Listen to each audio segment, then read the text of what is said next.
ফরিনা দুই চোখ বোজে, গড়িয়ে পড়ে দুই ফোঁটা জল।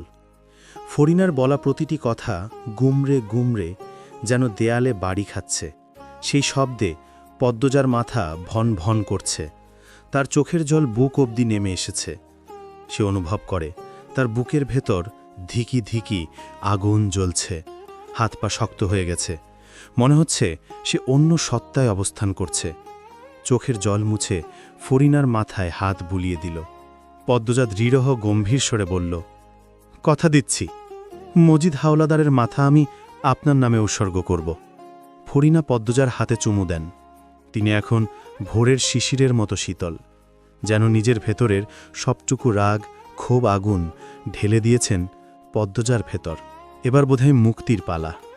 ফরিনা পদ্মজার চোখের দিকে তাকিয়ে বললেন, তোমার মুখটারে আমার জান্নাতের সুভাষের লাহান মিষ্টি মনে হয়। পদ্মজা ফরিনার মাথায় হাত বুলিয়ে দিয়ে আবেগপ্রবণ হয়ে বলল, আপনি আমার আরেক মা, আমার আরেক বেহেস্ত। ফরিনা হাসলেন।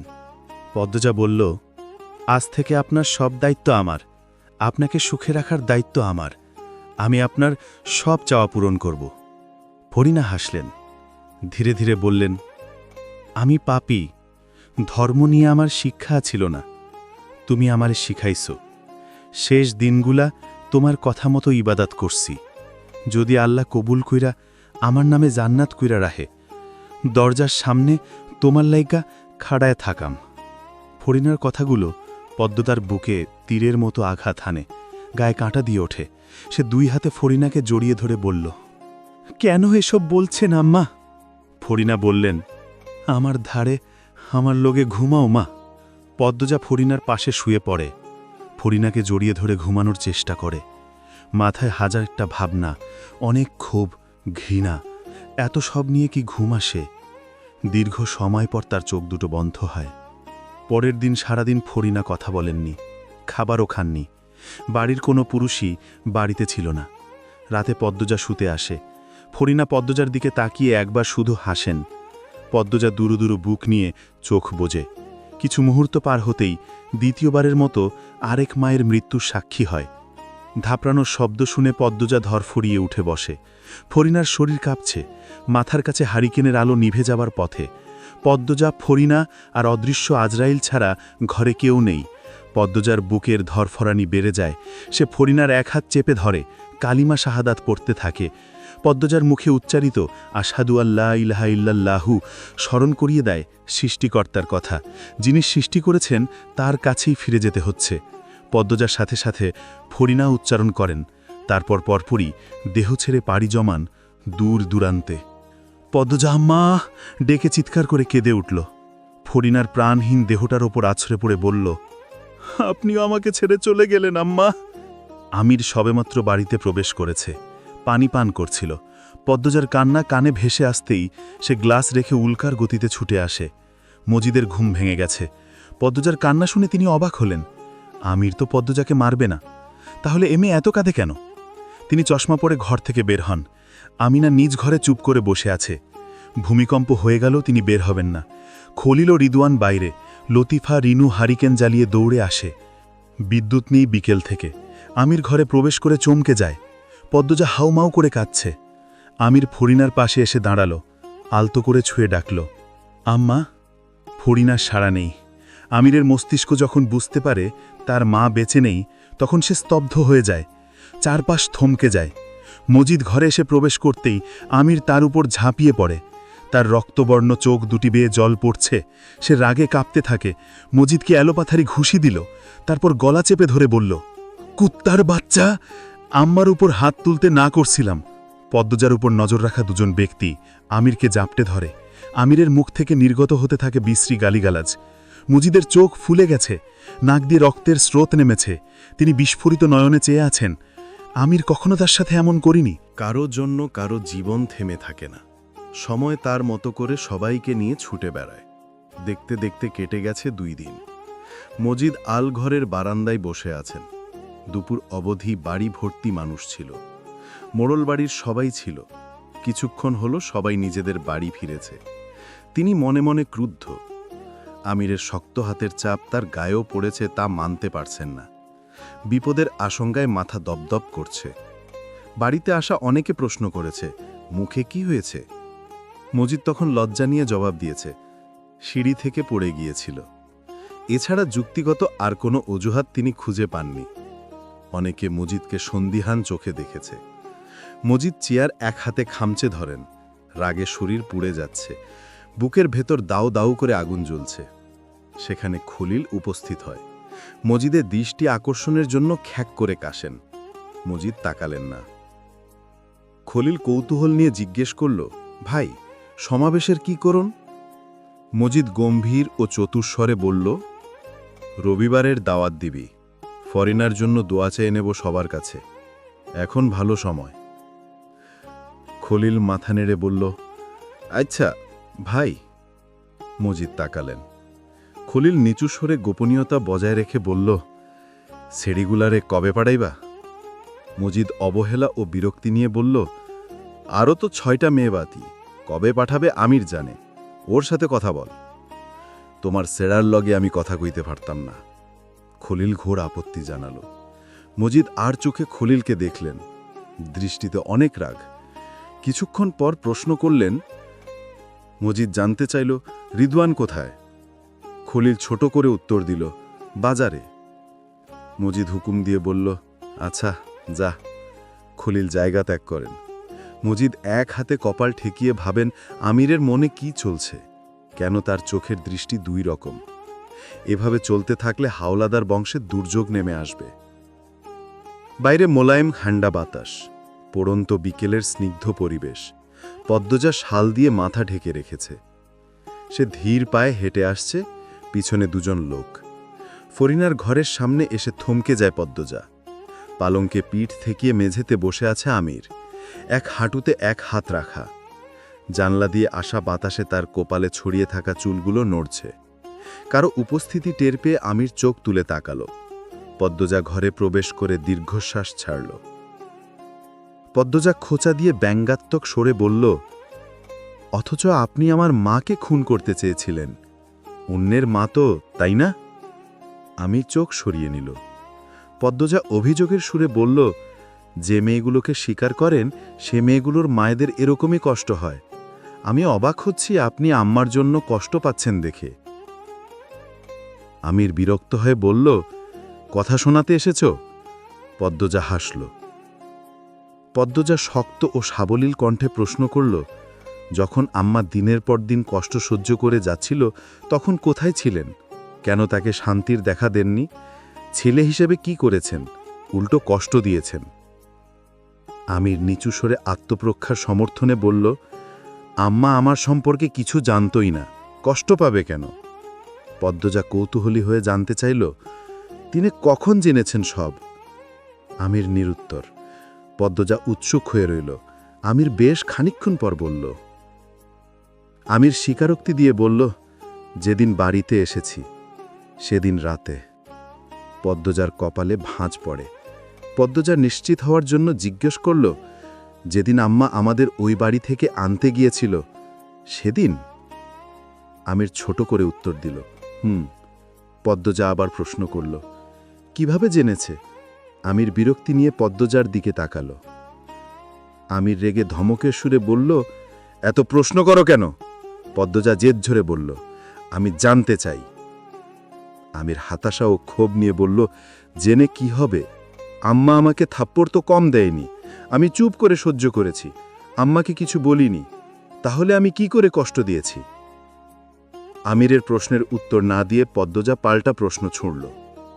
পদ্মজা সন্দেহের সুরে জানতে চাইল, আপনি এই পাপের সাথে জড়িত সেটা আম্মা এতদিনেও বোঝেনি কেন? কিভাবে লুকিয়ে রেখেছেন? আমির চট করে উঠে দাঁড়ায়। মনের সবটুকু রাগ পালঙ্কে লাথি মেরে মিটিয়ে নেয়, তারপর বেরিয়ে যায়। পদ্মজারও রাগ হয় খুব। সে নিজের ঘরে এসে দরজা বন্ধ করে দিল। তারপর আলমারি খুলে ছুরি নিল। আমির ঘর থেকে সব ছুরি সরিয়ে দিয়েছিল। মানুষের ভিড়ে পদ্মজা মজিদের ঘর থেকে 2টো ছুরি সংগ্রহ করেছে। সতর্কতার সাথে একটা ছুরি ভাঁজে রেখে দিল। আলমারির কাপাট লাগাতে গেলেই একটা চিঠি মেঝেতে পড়ে। পদ্মজা দ্রুত চিঠিটা তুলল। পূর্ণা সকালে দিয়েছে। আলমগীর পদ্মজার নামে মোড়লবাড়িতে এই চিঠি পাঠিয়েছে। চিঠির খামের ওপর লেখা পদ্মজা ছাড়া অন্য কারো চিঠি পড়া নিষেধ। তাই পূর্ণা অথবা প্রেমা কেউ পড়েনি। পূর্ণার মনে হয়েছিল এটা গোপনীয় চিঠি, তাই সে লুকিয়ে পদ্মজাকে দিয়েছে। পদ্মজা এখনও পড়েনি, সে যত্ন করে রেখে দেয়, সময় বুঝে পড়বে। আমির তৃতীয় তলার একটা ঘরে এসে বসল। তার নিজেকে পাগল পাগল লাগছে, এক হাত কাঁপছে। যখন সে নিজের সত্তার নিয়ন্ত্রণ হারিয়ে ফেলে তার পা বা হাত কাঁপে। আমির জানলার বাইরে মিনিট দুয়েক তাকিয়ে থাকে, তারপর আচমকা দেয়ালে নিজের কপাল দিয়ে আঘাত করে। 3 বারের সময় কপাল ফেটে রক্ত বের হয়ে আসে, চোখ দুটো ছোট ছোট হয়ে যায়, তার ঠোঁট শুকিয়ে কাঠ হয়ে যায়, শরীর অসাড় হয়ে পড়ে। তবুও জ্ঞান হারায়নি, দুর্বল হয়ে রক্তাক্ত অবস্থায় শুয়ে থাকে মেঝেতে। মৃদুল মরল বাড়ির পথে দাঁড়িয়ে আছে। তার আজ বাড়ি ফেরার কথা ছিল। অনেক দিন ধরে অলন্দপুরে সে মেহমান হয়ে আছে। ছোটবেলা একবার 4 মাস হাওলাদার বাড়িতে ছিল, তারপর আর থাকা হয়নি। এইবার 1 মাস হয়ে যাচ্ছে। এতদিন থাকতো না যদি না পূর্ণার দেখা পেত।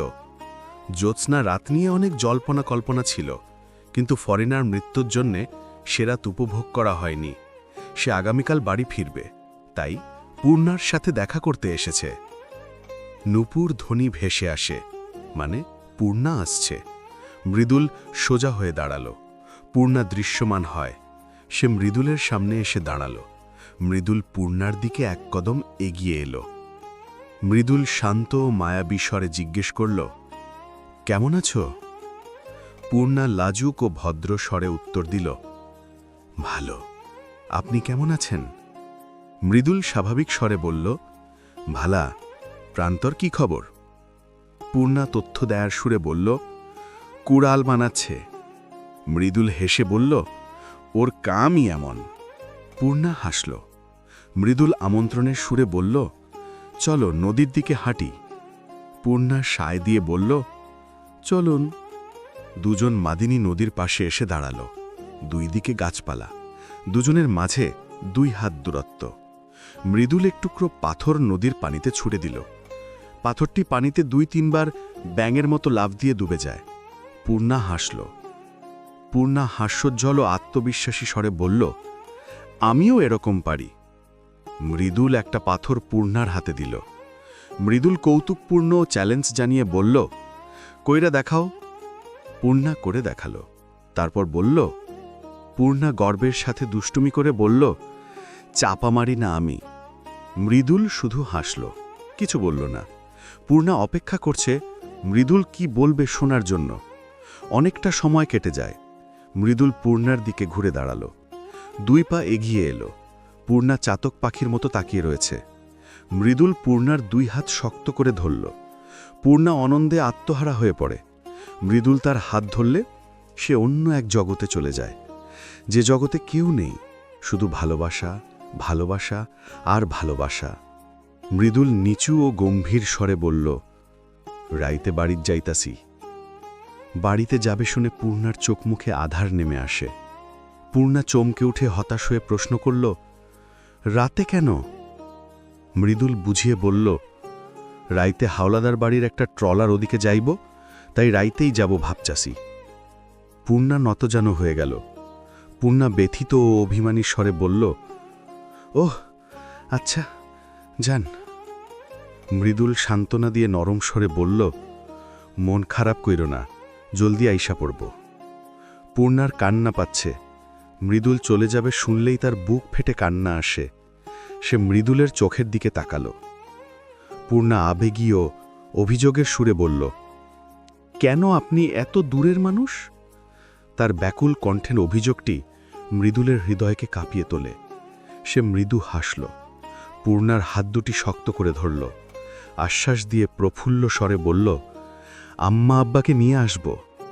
পূর্ণা চকিতে তাকায়। ঠোঁট দুটি নিজেদের শক্তি হারিয়ে আলাদা হয়ে যায়। মৃদুল তাকে আরও অবাক করে দিল। মৃদুল রহস্যময় ও খুশিমাখা স্বরে বলল, তোমার আপাই বলেছে আমার আম্মা আব্বাকে নিয়ে আসতে। পূর্ণার হৃৎপিণ্ড থমকে যায়, চোখ ফেটে জল বেরিয়ে আসে। সে বসে পড়ল, 2 হাতে মুখ ঢেকে লম্বা করে নিঃশ্বাস নিল। পূর্ণা অবিশ্বাসের সুরে কান্না জড়িত কণ্ঠে বলল, কি বলছেন এসব? মৃদুল পূর্ণার সামনে বসল। পূর্ণাকে নিজেকে সামলে নিতে দিল। মৃদুল শান্ত ও দার্শনিক স্বরে বলল, যা হবার ছিল তাই হইতাছে। পূর্ণা ঠোঁটে হাসি, চোখে জল নিয়ে মৃদুলের দিকে তাকালো। তার ইচ্ছে হচ্ছে মৃদুলকে জড়িয়ে ধরতে, কিন্তু এটা অসম্ভব। সে চোখ বোঝাতেই 2 ফোঁটা জল গড়িয়ে পড়ে। ভালোবাসার কথা বলা হয়নি, তবুও দুজন মনে মনে জানে তারা একজন আরেকজনকে কতটা ভালোবাসে, কতটা চায়। মৃদুল সচেতন হয়ে বলল, সন্ধ্যা হইয়া যাইতাছে, এখন বাড়ি যাও, আমি সন্ধ্যার পরে খাওয়া দাওয়া কইরা রওনা দেব। পূর্ণা কি বলবে খুঁজে পাচ্ছে না। এটা সে কি শুনল? পূর্ণা ধীরে ও যত্নমাখা স্বরে বলল, সাবধানে যাবেন, সাবধানে আসবেন। মৃদুল পূর্ণার চোখে চোখ রেখে মাথা নাড়ল। সন্ধ্যার পূর্ব মুহূর্তের আলোয় পূর্ণাকে তার অপসরী মনে হচ্ছে। চোখের ঘন পাপড়িগুলো চোখের জলে ভিজে আরও ঘন কালো হয়ে উঠেছে। পূর্ণা মৃদুলের তাকানো দেখে লজ্জা পেল। পূর্ণা লাজুক স্বরে, কালো মানুষকে এভাবে দেখার কি আছে? মৃদুল চমৎকার ভঙ্গিতে উত্তর দিল। মৃদুল রোমান্টিক ও গভীর ভালোবেসে বলল, তুমি যদি আমার চোখ দিয়ে নিজেকে দেখতা, বুঝতে পারতা তুমি ঠিক কতটা সুন্দর। কথাটি পূর্ণার হৃদয় নাড়িয়ে তোলে। শুটিং চলছে আশহাব নামে একজন ব্যারিস্টারের বাড়ির পুকুর ঘাটে। আশহাব চৌধুরী পরিচালক আনোয়ারের ঘনিষ্ঠ বন্ধু। আশহাব ঢাকায় থাকেন, কয়দিন হল গ্রামে এসেছেন। বাড়িটা বানিয়েছেন বাংলো বাড়ির মতো। আশহাব ও আনোয়ার ছাদ বসে গল্প করছেন। শুটিং শেষ হয় সন্ধ্যার খানিক পর। লিখন ক্লান্ত, সে জ্যাকেট পরে বারান্দায় এসে বসে। চারিদিকে গাছপালা, সুন্দর দৃশ্য। তার সহযোগী চা দিয়ে যায়। সে চায়ে চুমুক দিয়ে অন্যমনস্ক হয়ে ভাবে পদ্মজার কথা। সোমবারে তাদের দল ঢাকা ফিরবে, তার আগে দেখা হতো যদি। ত্রিধা লিখনের পাশে এসে বসল। লিখন ত্রিধাকে খেয়াল করে ডাকল, ত্রিধা। ত্রিধা মিষ্টি ও কৌতুকপূর্ণ স্বরে জিজ্ঞেস করল, অন্য কাউকে আশা করেছিলে? লিখন হেসে চায়ে চুমুক দিল। সে স্বাভাবিক স্বরে বলল, আর কার আশা করব? ত্রিধা ঈর্ষান্বিত ও খোঁচা দেওয়ার সুরে বলল, কেন পদ্মজা? লিখন জোরে হেসে উঠল, যেন ত্রিধা কোনো মজার কথা বলেছে। লিখন তাচ্ছিল্যের সুরে বলল, তুমি অপ্রয়োজনীয় কথা বেশি বলো ত্রিধা। পদ্মজা এখানে আসবে কোন দুঃখে? ত্রিধা জিদ ও শঙ্কার সুরে বলল, আসতেও পারে। ত্রিধার কণ্ঠে হিংসা। সে পদ্মজা নামের না দেখা মেয়েটাকে খুব হিংসা করে। সব মেয়েরাই তাকে হিংসা করে, আর সে করে এক বিবাহিত মেয়েকে। যে মেয়ে তার স্বপ্নের পুরুষের বুকের পুরোটা জুড়ে থাকে। যদি সে পারত, লিখনের বুক ছিঁড়ে পদ্মজার নামটা মুছে দিত। লিখন নির্বিকার ও শান্তস্বরে আদেশ দিল, ঘরে যাও ত্রিধা। ত্রিধা অবাধ্য হয়ে বলল, যাব না। লিখন সতর্ক করে গম্ভীর স্বরে বলল, এভাবে চলতে থাকলে আর কখনো তোমার সাথে কাজ করার সুযোগ হলেও করতে পারবো না। ত্রিধার মুখটা লাল হয়ে যায়। রাগে হিংসায় চোখ ফেটে জল বেরিয়ে আসে। ত্রিধা কান্না জড়িত ও মরিয়া স্বরে বলল, আমি তো বলেছি আমি তোমার বাসার কাজের মেয়ে হতে রাজি। লিখনের মুখ ফসকে চা বেরিয়ে আসে। সে হাসতে থাকে। ত্রিধা প্রায় সময় এমন অদ্ভুত অদ্ভুত কথা বলে, যা একটা শুদ্ধ কিশোরী মেয়েকেই মানায়। তখন পরিচালক আনোয়ার হোসেন সেখানে উপস্থিত হয়। লিখনকে ওভাবে হাসতে দেখে তিনি প্রশ্ন করলেন। আনোয়ার হোসেন কৌতূহলী হয়ে প্রশ্ন করলেন, কি নিয়ে এত হাসা হচ্ছে? ত্রিধা দ্রুত চোখ মুছল। লিখন হাসি থামিয়ে ভদ্রতার সাথে বলল, তেমন কিছু না, বসুন। আনোয়ার হোসেন ব্যস্ততার সুরে বললেন, না বসবো না। শোনো লিখন, হাওলাদার বাড়ির মাতব্বরকে তো চেনো? লিখন সায় দিয়ে বলল, জি, 2 দিন আগে বাড়ির কর্ত্রী মারা যায়, দেখতে গিয়েছিলাম। আনোয়ার হোসেন বিস্তারিত জানিয়ে বললেন, শুনেছি। মজিদ হাওলাদার প্রতি বছর বাড়ির ছেলে বউদের নিয়ে শীতে গরিবদের শীতবস্ত্র দান করেন। বড় সমাবেশ হয়, বড় উদার মনের মানুষ। সমাবেশ শেষে কয়েকজনকে নিয়ে ভোজন আসর জমান। মজিদ হাওলাদারের ভাই আশাবের সাথে আমাকে দাওয়াত করে গেছেন। আমি আগামীকাল সেখানে থাকব। এদিকটা তোমাদের রেখে যাচ্ছি। লিখন আশ্বাস দিয়ে বলল, চিন্তা করবেন না, এখানে সবাই বুঝদার, কেউ বিশৃঙ্খলা করবে না। আনোয়ার হোসেন আনন্দিত ও উত্তেজিত স্বরে বললেন, সে আমি জানি, দাওয়াত পেয়ে আমি খুব আনন্দিত। মজিদ হাওলাদারের অনেক সুনাম শুনেছি, এবার সচক্ষে দেখতে পারবো, খুব ভালো লাগছে। লিখন শ্রদ্ধার সাথে বলল, জি, তিনি খুব ভালো মনের মানুষ, আমি একবার ছিলাম ওনার বাড়িতে, পরিবারের সবাই খুব ভালো। আনোয়ার হোসেন হাওলাদার বাড়ি সম্পর্কিত আরও কিছু কথা বললেন, তারপর চলে যান। ত্রিধা ভয়ে ও সন্দেহের সুরে প্রশ্ন করল, তাহলে পদ্মজাও আসবে? লিখন উদাসীনভাবে উত্তর দিল, আসবে বোধহয়। ত্রিধার মুখটা ফ্যাকাশে হয়ে যায়। পদ্মজা নাম উঠলেই তার খারাপ লাগে, তবুও সেই নাম তোলে। ত্রিধা অভিমানী স্বরে জানতে চাইল, তুমি যাবে? লিখন ছোট করে বলল, ভাবছি যাব। ত্রিধা ঈর্ষা ও জেদের সুরে বলল, আমিও যাব, সেই ভাগ্যবতী মেয়েটাকে দেখতে চাই। লিখন চেয়ার ছেড়ে উঠে দাঁড়াল। লিখন দৃঢ়স্বরে শুধরে দিয়ে বলল, ভাগ্যবতী মেয়ে না, একটা ভাগ্যবান পুরুষকে দেখাবো। কথা শেষ করে লিখন সামনের দিকে পা বাড়ায়। ত্রিধা রাগে দাঁতে দাঁত চেপে বলল, সে নিশ্চয়ই আমির হাওলাদার, আপনার শুধু এই একটা মানুষকেই কেন ভাগ্যবান মনে হয়? লিখন এগিয়ে যেতে যেতেই বলল, তুমি এত সব কোথা থেকে যে জানো? অন্দরমহলে মজিদ ছাড়া কোনো পুরুষ নেই, তাদের মেয়ে পাচারের ঘনি এসে গেছে, সবাই শিকারে অথবা কোনো প্রয়োজনীয় কাজে গেছে বোধহয়। মৃদুল নিজের বাড়ির উদ্দেশ্যে রওনা করেছে।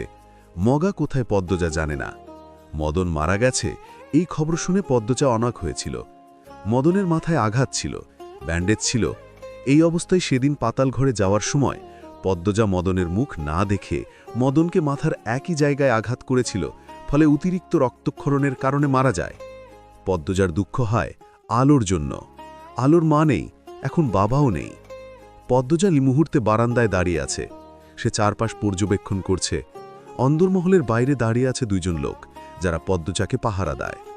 মজিদের উপর হামলা করার উপযুক্ত সময় পাতাল ঘরের চাবিও নিতে হবে। পদ্মজা অনুসন্ধানী চোখে চারপাশ দেখতে দেখতে মজিদের ঘরের সামনে এসে দাঁড়াল। আমির দুই হাতে মাথা চেপে ধরে উঠে বসে। মাথাটা ভনভন করছে, রক্ত শুকিয়ে গেছে। সে দেয়ালে হাত রেখে উঠে দাঁড়ায়, তারপর এলোমেলো পায়ে বেরিয়ে আসে। তাকে পাতাল ঘরে যেতে হবে। সে নিচতলায় নামার জন্য সিঁড়িতে পা রাখে। মজিদের ঘরের পাশেই সিঁড়ি। সিঁড়িতে পায়ের শব্দ পেতেই পদ্মজা সাবধান হয়ে যায়। সে ছুরি নিয়ে ওত পেতে থাকে। আমিনা কখনো ওপরে যায় না। লতিফা রিনুকে সে নিজে নিচতলার এক ঘরে ঘুমোতে দেখেছে। যে ব্যক্তি নেমে আসছে তার পায়ের শব্দ ধীরগতির। ধীরগতিতে একমাত্র খলিল সিঁড়ি ভেঙে নামে। পদ্মজার অনেক দিনের ইচ্ছে খলিলকে জখম করার। অন্ধকারে কিছুই দেখা যায় না। পায়ের শব্দটি কাছে আসতেই পদ্মজা ছুরি দিয়ে আন্দাজে আঘাত করে। আমির আহ করে উঠল। আক্রমণকারীরা কখনো আমিরের থাবা থেকে বের হতে পারে না। আঘাত পাওয়ার সাথে সাথে আমির পদ্মজাকে না দেখেই পদ্মজা কিছু বুঝে ওঠার পূর্বে আন্দাজে তার এক হাত দিয়ে পদ্মজার মুখ খামচে ধরে দেয়ালে বাড়ি মারল। তাৎক্ষণিক আমিরের নোখ ডেবে যায় পদ্মজার দুই গালে। রাতের অন্ধকারে একজন আরেকজনকে ভুলক্রমে আঘাত করার মাধ্যমে ইশারা দেয় তারা দুজন দুই পথের পথিক। পদ্মজার মৃদু আর্তনাদ শুনে আমিরের রক্ত ছলকে ওঠে। সে দ্রুত তার শার্টের বুক পকেট থেকে লাইটার বের করে আগুন জ্বালালো। হলুদ আলোয় পদ্মজার মুখখানা ভেসে ওঠে। মাথা দুই হাতে ধরে রেখেছে, ভ্রু যুগল কুচকানো। আমির অস্পষ্ট ও চিন্তিত কণ্ঠে উচ্চারণ করল, পদ্মজা। সে পদ্মজাকে ছোঁয়ার জন্য হাত বাড়ায়। তখন পদ্মজা বলল, পদ্মজা তেজ ও ঘৃণার সাথে বলল, দূরে সরুন। পদ্মজার কণ্ঠে একটু তেজের আঁচ টের পাওয়া যায়। আমির কথা বাড়াল না, সোজা লতিফার ঘরের দিকে গেল। লতিফা রিনুকে ডেকে নিয়ে আসে। রিনুর হাতে হারিকেন। লতিফা রিনু পদ্মজাকে উঠতে সাহায্য করে। মাথা ফুলে গেছে, ভন ভন করছে। পদ্মজা লতিফাকে ধরে সিঁড়ি বেয়ে উপরে ওঠার চেষ্টা করে। শেষ ধাপে গিয়ে একবার পিছনে ফিরে তাকালো। হারিকেনের হলুদ আলোয় আমিরের জীর্ণ শীর্ণ মুখটা দেখে পদ্মজার বুকটা হাহাকার করে ওঠে। কোথায় ছুরির আঘাত পেয়েছে কে জানে। পদ্মজা দৃষ্টি ফিরিয়ে নিল। আমির রিনুকে বলল, আমির নির্দেশ দিয়ে বলল, উপরে যা, লতিফা বুবুকে সাহায্য করিস। রিনু নতজানু হয়ে গেল। রিনু ভয়ার্থ কণ্ঠে বলল, তোমার ঘাড় দিয়ে রক্ত আইতেছে ভাই। আমির হাসল। সিঁড়ি ভেঙে নামার সময় পা ফসকে যায়। আমির কুজো হতেই পদ্মজার আক্রমণ। এক জায়গায় বারবার আঘাত পেতে হচ্ছে। আমির রিনুকে বলল। আমির তাচ্ছিল্য আর কষ্টের হাসি বেশে বলল, ঘাটটা পচে যাওয়া বাকি, যা উপরে যা। আমির অন্দরমহলের বাইরে পা রেখে ঠান্ডা বাতাসে কেঁপে ওঠে। শীতের প্রকোপ তীব্র। মাথায় ঘাড়ে তীব্র ব্যথা হচ্ছে, ঠান্ডা বাতাসে আরও ভয়াবহ যন্ত্রণা হচ্ছে। সবকিছু ছাপিয়ে হৃদয়ের ব্যথাটা দ্বিগুণ আকারে বেড়ে চলেছে। পদ্মজার ঘৃণাভরা দৃষ্টি আমির আর নিতে পারছে না। প্রথম দিকের মতো শান্ত থাকা যাচ্ছে না। নিয়ন্ত্রণ হারিয়ে সে পঙ্গু হওয়ার পথে। শরীরের রক্ত আর হৃদয়ের যুদ্ধ আমিরের শ্বাস প্রশ্বাসে ব্যাঘাত ঘটাচ্ছে। নিঃশ্বাস নিতেও কষ্ট হয়। আমির নিজেকে শক্ত করার চেষ্টা করে। 2 হাতে চুল ঠিক করে অন্দরমহলের পিছন দিকে হেঁটে আসে। 3-4টে কুকুর দেখতে পেল। ভাঙা প্রাচীর দিয়ে হয়তো প্রবেশ করেছে। আমির কুকুরগুলোর দিকে একধানে তাকিয়ে থাকে। কুকুরগুলো তাদের হিংস্র চোখ দিয়ে আমিরকে দেখছে। আমির দীর্ঘশ্বাস ছাড়ল। রাতের নিস্তব্ধতায় সেই দীর্ঘশ্বাসের শব্দ দুরান্ত বাতাস ভাসিয়ে নিয়ে গেল অনেক দূর পর্যন্ত। বেওয়ারিশি কুকুরগুলো সেই শব্দ শুনে চমকে উঠল, নড়ে চড়ে দূরে সরে গেল। আমির হেসে পাগলের মতো বিড়বিড় করে বলল, বুকের যন্ত্রণার এক অংশ দীর্ঘশ্বাসের সাথে বের হয়নি, আর এতেই ভয় পেয়ে গেলি তোরা? একটা কুকুর ঘেউ ঢেউ করে উঠল। আমির এগিয়ে যেতেই কুকুরগুলো ছুটে পালায়। আমির অপলক চোখে সেদিকে তাকিয়ে রইল। অকারণেই হাসল। তারপর গভীর জঙ্গল পেরিয়ে পাতাল ঘরে প্রবেশ করে। রাফেদ আমিরকে দেখে আতকে উঠল। রাফেদ আতঙ্কিত হয়ে জিজ্ঞেস করল, স্যার, কিভাবে হলো এসব? আমির চেয়ার টেনে বসল। আমির ক্লান্ত ও রুক্ষ স্বরে আদেশ করল, দ্রুত পরিষ্কার করো। রাফেদ আমিরকে পরিষ্কার করে দিল। আমি শার্ট পাল্টে পাঞ্জাবি পরল। তার আর কোনো কাপড় এখানে নেই, সব অন্দরমহলে নিয়ে গিয়েছিল। সাদা পাঞ্জাবি রয়ে গেছে। পাঞ্জাবিটা পরতে গিয়ে মনে পড়ে পদ্মজার কথা। পদ্মজার সাদা রং পছন্দ। প্রতি শুক্রবারে আমির সাদা পাঞ্জাবি পরে জুম্মায় যেত। জুম্মায় যাওয়ার পূর্বে পদ্মজা খুব যত্ন করে পাঞ্জাবির 3টে বুতাম লাগিয়ে দিত। লাগানো শেষে বলতো, পদ্মজা মুগ্ধ আর আদুরে গলায় বলতো, আমার সুদর্শন স্বামী। পদ্মজা যতবারই কথা বলতো ততবার আমির প্রাণ খুলে হেসেছে। সে জানে না পদ্মজার চোখে সে কতটা সুন্দর, কিন্তু পদ্মজার দৃষ্টি ছিল মুগ্ধকর। মুগ্ধ হয়ে সে আমিরকে দেখত। আমির পাঞ্জাবির বুতামে চুমো দেয়। তখনই কানে বেজে ওঠে। স্মৃতিতে পদ্মজার ক্ষীণভরা কঙ্ক প্রতিধ্বনিত হয়, ছুবেন না আমায়, দূরে সরুন, আমি আপনাকে ঘৃণা করি। কথাগুলো তীরের মতো আঘাত হানে মস্তিষ্কে। আমি নিজের চুল খামচে ধরে। রাগে চিৎকার করতে করতে এওয়ানের পালঙ্কে লাথি দিতে থাকে। পালঙ্ক ভেঙে যায়। রাফেদ দৌড়ে আসে, কিন্তু আমিরকে ধরার সাহস হয় না। আমিরকার যে যাই ভাগ। রাফেদ জানে আমির পাগল, একটা সাইকো সে। যখন রেগে যায় সবকিছু তছনছ করে ফেলে। আমিরের এই রাগের শিকার যে মেয়ে হয়েছে, সেই মেয়ে নিঃশ্বাসে নিঃশ্বাসে নিজের মৃত্যু কামনা করেছে। রাফেদ দূরে দাঁড়িয়ে থাকে।